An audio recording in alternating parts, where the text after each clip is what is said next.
¿Cómo están? ¿Esperando el final? Bueno, falta, un poquito, un esfuercito más.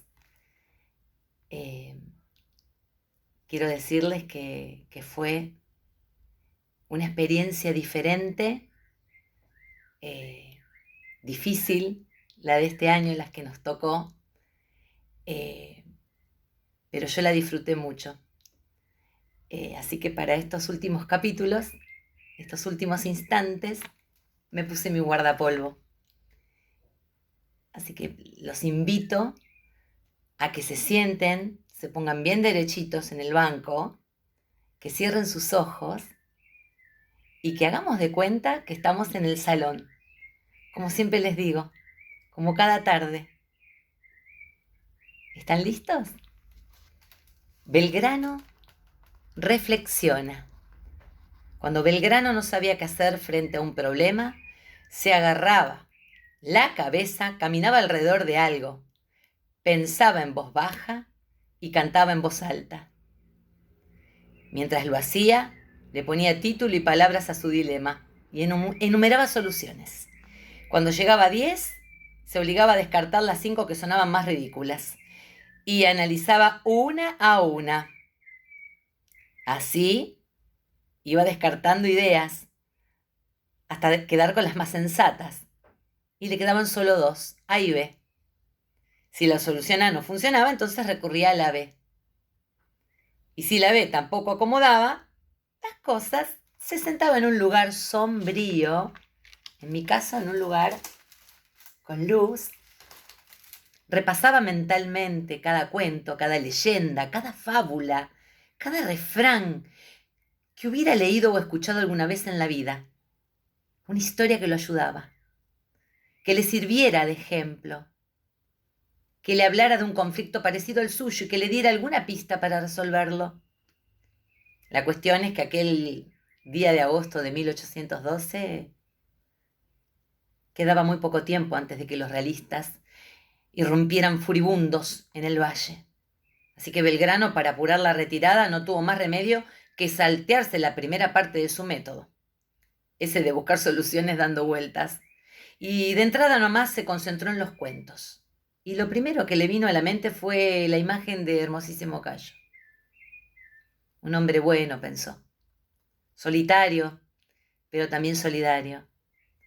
Lo poco que tenía se lo había entregado al ejército patriota, sin amarretear. Se preguntó entonces por qué, ante tamaño peligro, como lo era el inminente ataque de los españoles, no querría ser más colaborador y abandonar su rancho, como el resto de la gente. Y en cierta medida se lo respondió. Allí estaba su vida, su lugar, sus árboles, la madera que le daba forma a sus esculturas. El problema no era el viejo. Belgrano lo sabía, en última instancia ese hombre tenía derecho a dejarse achurar. El tema era lo que su decisión desataba. Esa cadena de amores, que desde su hija Escofina en adelante afectaba a todo el pueblo jujeño. Lo dejaba varado, expuesto a la crueldad con el que el ejército español los atacaría. Porque así era como entraban los realistas, a cada ciudad, chicos. Así entraban a las ciudades del virreinato. A esas ciudades que pretendían recuperar, a sangre y a fuego. Y por eso Belgrano quería contarles el paso. Sacar a la gente de allí y dejar a los godos en una especie de desierto. Sin agua, sin comida, sin nada que saquear, sin nadie a quien atropellar. En eso pensaba el general cuando de pronto recordó un antiguo cuento del Japón, uno en el cual la difícil decisión de una persona, una sola, conseguía salvar a un pueblo entero. Sí, sí, se dijo Belgrano. En la acción de un solo hombre puede decidirse la vida de toda una población. O su entierro. Reflexionó. Porque en el caso que a él lo preocupaba, El capricho del artesano dejaba a muchos jujeños condenados a morir. Ahí nomás se metió en el rancho, buscó a Hermosísimo Cayo, lo encontró en el fondo puliendo una pieza de algarrobo y antes de preguntarle cómo estaba, qué le pasaba o siquiera saludarlo, se acomodó frente a él y empezó a contarle esta historia que yo les voy a contar a ustedes ahora. El viejo guardián se llama. Hace muchísimos años, en la cima de un monte de Japón, John vivía con su abuelo, a quien todos conocían como el viejo guardián. Tenían una casita en la montaña, en medio de los campos de arroz, que a veces bajo el brillo del sol se confundían con una inmensa alfombra dorada. La aldea estaba abajo, bordeando la costa como un cinturón. Desde arriba podía divisarse el mar y la disposición de las casas. Eran blancas, chiquitas y parecían habitadas por hormigas en vez de por personas. Entre el pie de la montaña, donde estaban las casas y la orilla del mar, solo había una franja de arena en la que se estacionaban pequeñas embarcaciones. Los campos cultivados estaban arriba, en la planicie de la montaña, justamente donde John y su abuelo vivían. El abuelo de John era el guardián de esos arrozales, el encargado de cuidar esos campos de arroz. El pueblo también dejaba en sus manos que estuvieran bien regados esos campos. Era un hombre bueno, calmo, justo. Como usted, don Cayo, como usted. ¿A dónde quiere ir, general? Con todo respeto se lo pregunto. Cébeme un mate y le sigo contando. Ahí está, don Cayo, junto al general Belgrano. Un día como tantos otros estaba el viejo guardián mirando el horizonte cuando de repente vio una especie de nube negra que parecía brotar desde el agua y elevarse hasta el cielo. Miró intensamente unos segundos y volvió a su casa gritando: «John, necesito que traigas del fuego una rama encendida. ¡Rápido, rápido! Que no hay tiempo».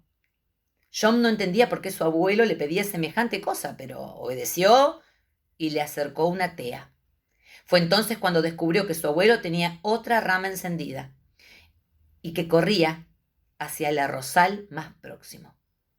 «Abuelo, ¿qué estás haciendo?», preguntaba desesperado mientras marchaba.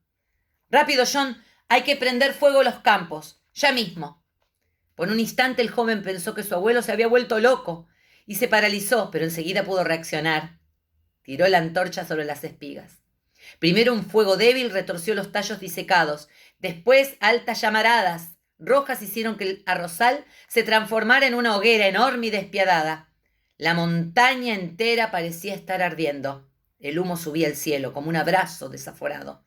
Los dueños de los arrozales, los que vivían en el pueblo, vieron desde abajo cómo sus campos se quemaban y dando gritos de rabia empezaron a trepar el monte. Hombres y mujeres subían con niños en la espalda para ver si podían apagar el fuego. ¿Quién fue? ¿Quién fue? ¿Quién incendió nuestros campos? Fui yo, dijo el guardián con serenidad. ¿Pero por qué?, le gritó un hombre furioso, mientras otros campesinos rodeaban al viejo en actitud amenazante. ¿Por qué? Entonces el guardián se dio vuelta y extendió la mano señalando el horizonte. En ese punto de la historia, Belgrano también extendió su brazo. También señaló la dirección por donde entrarían los realistas. «Miren allá», dijo el guardián. Todos volvieron la cabeza para ver hacia donde señalaba el viejo.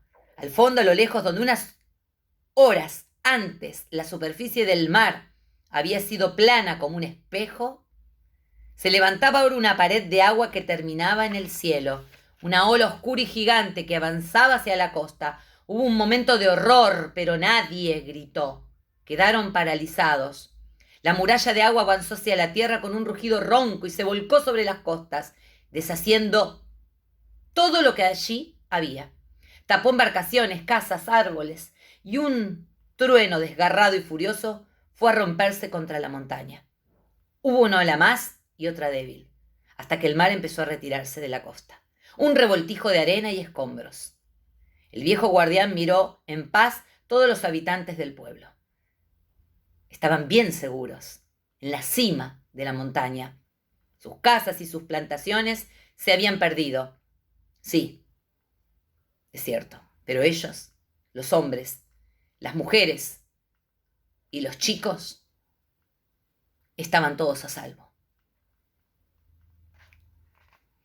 Apenas Belgrano terminó esta historia, se puso de pie, le palmeó un hombro a Hermosísimo Cayo y le dijo: usted